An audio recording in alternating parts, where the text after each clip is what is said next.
Hello बच्चों, आज हम लोग पढ़ने वाले छंद के बारे में जानने वाले। छंद कैसे होते हैं, किस प्रकार होते हैं और किसे कहते हैं हम लोग छंद। ठीक है, आप लोग सिर्फ और सिर्फ शांति व्यवस्था बना के रखिएगा और पूरा एकदम अच्छे तरीके से हम लोग क्या पढ़ने वाले हैं, छंद को खत्म करने वाले हैं।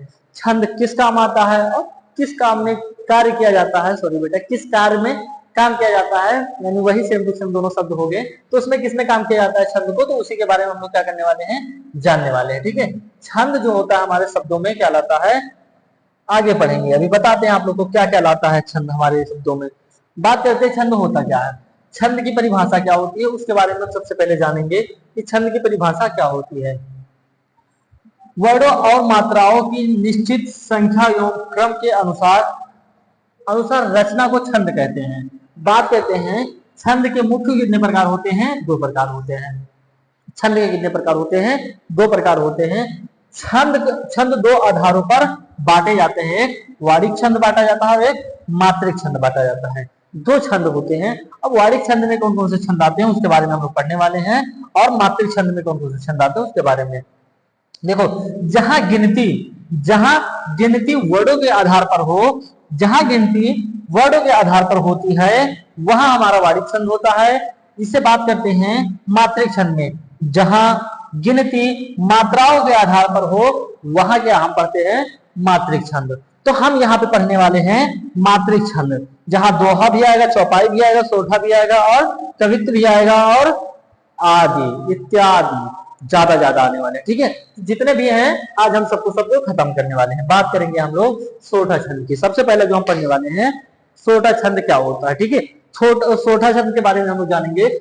सोठा छंद किसे कहते हैं, सोठा छंद के पहले और तीसरे चरण में घेरा घेरा मात्राएं होती हैं। बात करेंगे सोठा छंद होता है जो हमारा, यह एक अर्ध सम्मात्रिक छंद होता है, यह दोहे का उल्टा भी होता है। बात करेंगे यह दोहे का उल्टा होता है, यह एक अर्ध सम्मात्रिक छंद है। सोठा छंद के पहले और तीसरे चरण में कितनी मात्राएं होती हैं, 11 मात्राएं होती है, तथा दूसरे व चौथे चरण में 13 मात्राएं होती है। तो पहले और तीसरे चरण में 11 मात्राएं दिखी और दूसरे और चौथे चरण में कितनी मात्राएं, 13 मात्राएं दिखी। उदाहरण के लिए हम बात करते हैं, जो सुमृत सिद्ध होई गणनायक करिवर बनन। इस पे हम देखेंगे जब मात्रा निकालेंगे तो उसी प्रकार मात्रा हमें मिल जाएंगे। यहाँ पे 2 मात्रा है, यहाँ पे 1 मात्रा, 1 मात्रा, 1 मात्रा, 1 मात्रा, 2 और 4 6 हो गया, 7 1 8, 8 और 2 10, 1 11 मात्रा। तो हमने कहा पहले चरण में कितनी मात्राएं होती हैं, 11 मात्रा। दूसरे चरण में, तीसरे चरण में कितनी मात्रा होंगी, 11, और दूसरे और इसमें कितनी होंगी, यहाँ पे 13 मात्रा और यहाँ पे 13 मात्रा है, यहाँ पे लिखा हुआ है। तो हमारा जो मात्रा होगी पहले और तीसरे चरण में 11 मात्राएं और दूसरे और चौथे चरण में 13 मात्रा। ये हमें ध्यान रखना है क्योंकि ये हाई स्कूल में बहुत ही ज्यादा बार पूछा जाने वाला क्वेश्चन है। इंटर वाले बच्चे भी डिफिनेशन को याद करेंगे, साथ में एग्जाम्पल भी। ठीक है, आगे जब हम बढ़ेंगे तो हमें मिलता है कौन सा छंद, दोहा छंद। दोहा छंद के बारे में जब हम बात करेंगे, दोहा छंद क्या होता है तो उसमें हमें पता चलता है। दोहा छंद में देखते हैं आगे क्या होता है। दोहा छंद हमारा क्या होता है,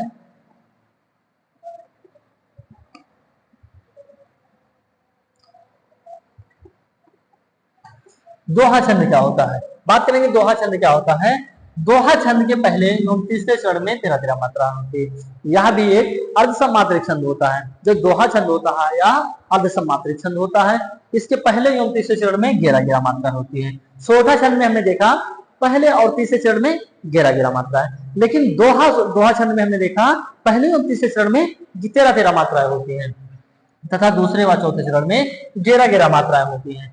यहाँ पे दोनों में पॉइंट है। उसमें जो हमने इससे पहले सोठा पढ़ा तो उसमें पहले एवं तीसरे चरण में 11 मात्राएं देखी, लेकिन दोहा में हमने देखा पहले एवं तीसरे चरण में 13 मात्राएं देखी। और उसमें हमने देखा, यानी दोहा में देखा पहले, दूसरे एवं चौथे चरण में कितनी मात्रा होती है, 11 मात्रा होती है। लेकिन सोठा में जब हम गए तो दूसरे और चौथे चरण में 13 मात्राएं देखी। ठीक है, इसका अपोजिट यानी उल्टा होता है।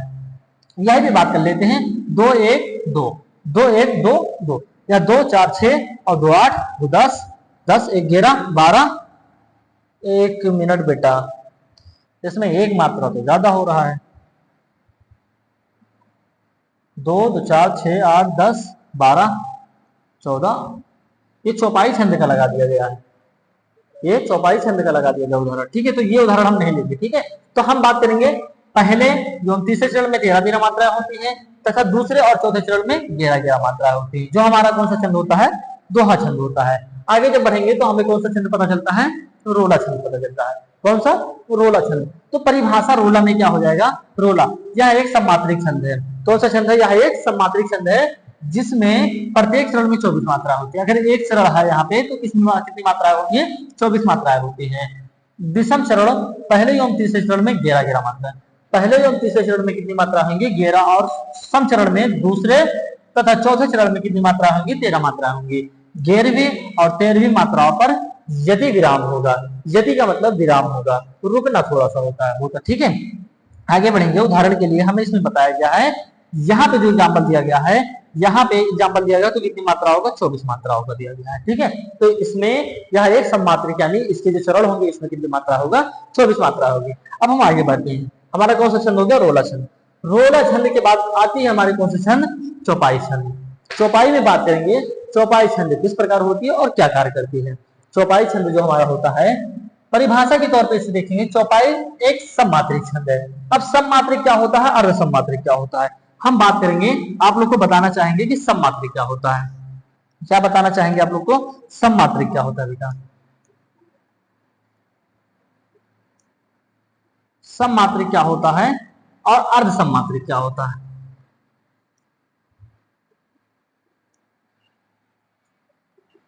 अर्ध सम्मात्रिक क्या होता है,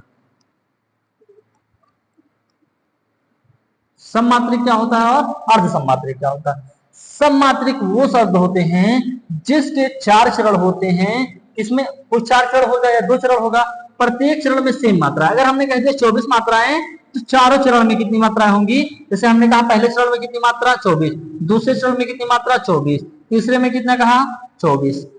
तो प्रत्येक चरण में यानी जितने भी चरण होंगे सेम में सेम मात्रा होंगी, ये हमारा क्या हो जाता है, सम्मात्रिक छंद। क्या सम्मात्रिक छंद हो, सम्मात्रिक छंद हो जाता है। लेकिन इसी बात पे कहेंगे अर्ध सम्मात्रिक की बात करेंगे, तो अर्ध सम्मात्रिक में अगर पहले चरण में 11 मात्राएं, कितना, पहले चरण में 11 मात्राएं हैं, तो दूसरे चरण में कितनी मात्राएं होंगी, 13 मात्राएं होंगी, तथा तीसरे चरण में कितनी मात्रा होंगी, 11 मात्राएं होंगी, तथा चौथे चरण में कितनी मात्रा होंगी, 13 मात्रा होंगी। तो जो चरण ऐसे चरण होते हैं जिसमें चरण तो सेम होंगे लेकिन चरण की मात्राएं अलग अलग होंगी, यानी 4 चरण तो होंगे ही, इसमें भी 4 चरण होंगे, इसमें भी 4 चरण होंगे, लेकिन जो चरण की मात्राएं होंगी, पहले चरण में 11 मात्रा, दूसरे में 13, 11, 13, इसमें देखो 24, 24, 24, 24। अच्छा, हम चौपाई छंद की जब बात करेंगे तो चौपाई के 4 चरण होते हैं, लेकिन प्रत्येक चरण में मात्राएं कितनी होती है, 16 मात्राएं होती है। प्रत्येक चरण की बात करेंगे तो उसमें 16 मात्रा होती है, 16 मात्रा से एक मात्रा भी कम नहीं होती है। इसी प्रकार जब हम यहाँ पे पढ़ेंगे, चाहे एक सम्मात्रिक छंद है जिसमें 4 चरण होते हैं। चौपाई में कितने चरण होते हैं, 4 चरण होते हैं बेटा। यहाँ पे हम देखेंगे चौपाई में कितने चरण होते हैं, 4 चरण होते हैं, और प्रत्येक चरण में 16 मात्राएं होती है। 4 चरण होते हैं लेकिन प्रत्येक चरण में हमने कहा 16 मात्रा होती है। अगर पहले में 16 है तो दूसरे में भी 16 होगी, तीसरे में भी 16 होगी और चौथे में भी 16 होगी। ठीक है, इसका प्रयोग गोस्वामी तुलसीदास ने रामचरितमानस में बहुत अधिक किया है। अगर आप लोग से पूछ ले सबसे ज्यादा अधिक किसने इसका प्रयोग किया है, कि कौन सा छंद का, चौपाई छंद का, तो गोस्वामी तुलसीदास ने रामचरितमानस में बहुत ही ज्यादा किया है। तो अगर हम यहाँ पे देखेंगे उदाहरण के लिए, तो इसमें कितनी मात्रा होंगे, 16 मात्राएं, यहाँ पे भी 16 मात्राएं और यहाँ पे भी 16 मात्राएं, यहाँ भी 16 मात्राएं। तो चारों चरण में कितनी मात्रा होनी चाहिए, 16 मात्रा होनी चाहिए। किसी बच्चे को कोई दिक्कत, कोई प्रॉब्लम, कोई परेशानी नहीं होनी चाहिए। आगे बढ़ेंगे, आगे जब हम बढ़ते हैं तो आगे जब कुछ क्वेश्चन हम करते हैं, कुछ क्वेश्चन आप लोग भी करेंगे, कुछ क्वेश्चन हम भी बताते चलेंगे। हमने कहा सोठा छंद के प्रत्येक चरण में कितनी मात्राएं होती हैं, सोठा छंद के प्रत्येक चरण में कितनी मात्राएं होती हैं, तो जल्दी जल्दी बताएंगे, जल्दी से बताएंगे। सोठा छंद में प्रत्येक चरण में कितनी मात्रा होती है, पहले एवं तीसरे चरण में कितनी मात्रा होती है, तो पहले एवं तीसरे चरण में 11 मात्रा होती है, तथा दूसरे और चौथे चरण में कितनी मात्रा होती है, 13 मात्रा होती है। यहां तक किसी बच्चों को कोई दिक्कत नहीं होनी चाहिए। आगे बढ़ते बात करेंगे 4 चरणों में समान मात्रा वाले छंद को क्या कहते हैं, तो विषम मात्रिक छंद कहते हैं, सम्मात्रिक छंद कहते हैं, अर्ध सम्मात्रिक छंद कहते हैं और सभी कहते हैं। तीनों चारों में से सभी कहते हैं क्या, नहीं कहते हैं। विषम मात्रिक छंद नहीं हो सकता, समवार्डिक छंद हो सकता है, क्यों नहीं हो सकता। 4 चरणों में समान मात्रा वाले छंद को क्या कहते हैं, सम्मात्रिक। क्या कहेंगे, सम्मात्रिक छंद कहेंगे। कोई दिक्कत, कोई परेशानी नहीं। आगे बात करेंगे जब बात करेंगे इस वाले चीज की, रोला छंद के प्रत्येक चरण में कितनी मात्रा होती है, तो उस पर देखेंगे तो जल्दी से बताएंगे। रोला छंद के प्रत्येक चरण में कितनी मात्रा होती है, तो हमें बताया गया था इससे पहले 24 मात्रा होती है। कितनी मात्रा होती है, 24 मात्रा होती है। रोला छंद के प्रत्येक चरण में कितनी मात्रा बताई गई, तो 24 मात्रा बताई गई। ठीक है, तो ऑप्शन हमारा डी एकदम परफेक्ट हो जाएगा। आगे जब बढ़ेंगे तो रोला छंद में कुल कितने चरण होते हैं इसके बारे में बात करेंगे, तो जल्दी से सारे बच्चे बताएंगे रोला छंद में कुल कितने चरण होते हैं, तो रोला छंद में कुल 4 चरण होते हैं। कितने चरण होते हैं, 4 चरण होते हैं। अगला क्वेश्चन देखेंगे, अगला क्वेश्चन क्या है उसके बारे में जानेंगे। छंद के कितने भेद होते हैं, जल्दी से बताएंगे। छंद के कितने भेद होते हैं, कितने होते हैं जल्दी से बताएंगे। जो कितने होते हैं, 2 होते हैं। कितने होते हैं, 2 होते हैं, यानी ऑप्शन डी हमारा एकदम करेक्ट हो जाएगा। जल्दी से इसमें तुम लोग क्या करोगे, मात्रा निकाल के बताओगे कितनी मात्राएं हैं, उसके बाद आगे हम आंसर देंगे और आंसर आप लोग भी देते रहिए।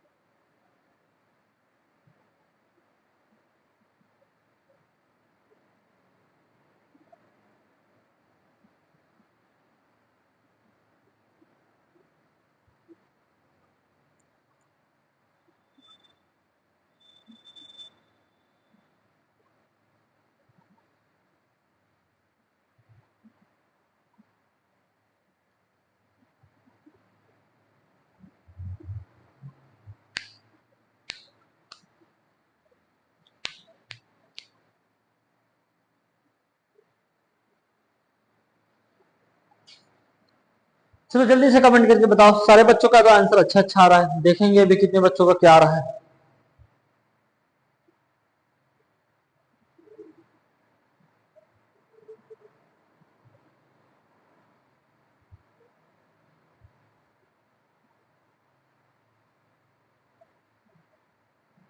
इसमें फिर पूछा गया, देखो एक बार, इन पंक्तियों में दूसरे तथा चौथे चरण में कितनी मात्रा है, तो जल्दी से आंसर देंगे सारे बच्चे।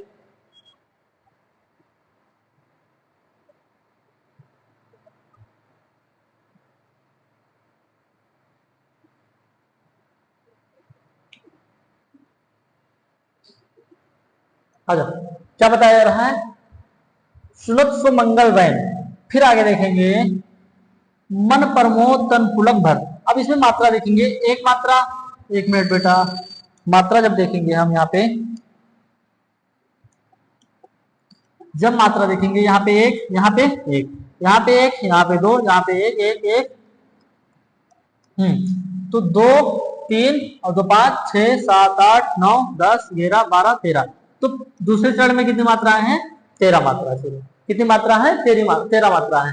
दूसरे और चौथे चरण में कितने, दूसरे और चौथे चरण में देखना है तो चौथे चरण के लिए बात करेंगे। कितना यहाँ पे, 1 1 2, कितना हो गया 4, 1 5 और 2 7, एक यहाँ पे 8 और 2 8 और 2 10, 11 12 1 13, तो कितना हो गया, 13 मात्रा होगा। यानी दूसरे और चौथे चरण में हमें पता चला टोटल मात्रा कितनी है, 13 मात्रा है। यानी आंसर नंबर 1 हमारा करेक्ट आंसर हो गया। अब आगे बढ़ते हैं हम लोग, आगे क्या है, आगे देखेंगे। छंद को पढ़ते समय आने वाले विराम को क्या कहते हैं। छंद को जब हम पढ़ेंगे तो आने वाले विराम को हम क्या कहते हैं, तो यति कहते हैं। क्या कहते हैं हम लोग, यति कहते हैं बेटा, यति विराम कहते हैं। जहां पे थोड़ा सा आराम होकर फिर आगे बढ़ना होता है, यति विराम कहते हैं। पूर्ण विराम नहीं कहते, यति विराम कहते हैं।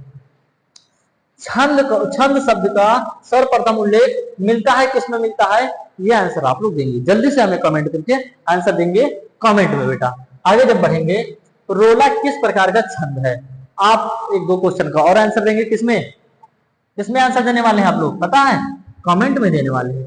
रोला किस प्रकार का छंद है, सममात्रिक छंद है, विषम मात्रिक छंद है, सम और विषम दोनों है, कोई नहीं है।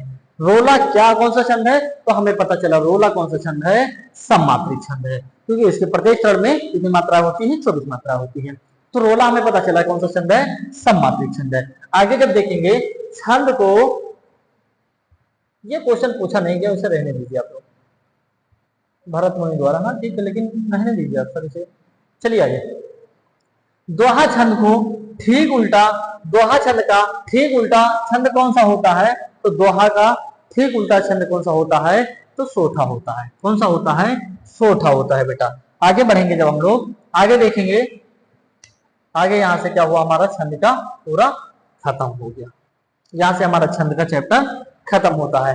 इंटर वाले बच्चे और हाई स्कूल वाले बच्चे दोनों आराम से पढ़ेंगे और 11 और 9 वाले भी पढ़ सकते हैं, कोई दिक्कत नहीं। छंद में हमने हर तरीके से छंद पढ़ा, मात्राएं कैसी होती है, किस प्रकार होती हैं, उसके बारे में हमने बताया आप लोग को। मात्रा हमें पता है 2 प्रकार की होती हैं। एक क्या होता है, मात्रा कितने प्रकार की होती है, 2 प्रकार की होती हैं। ये हम बता रहे हैं, एक बार फिर से देख लो। एक होता है हमें लघु होता है, एक क्या होता है, दीर्घ होता है।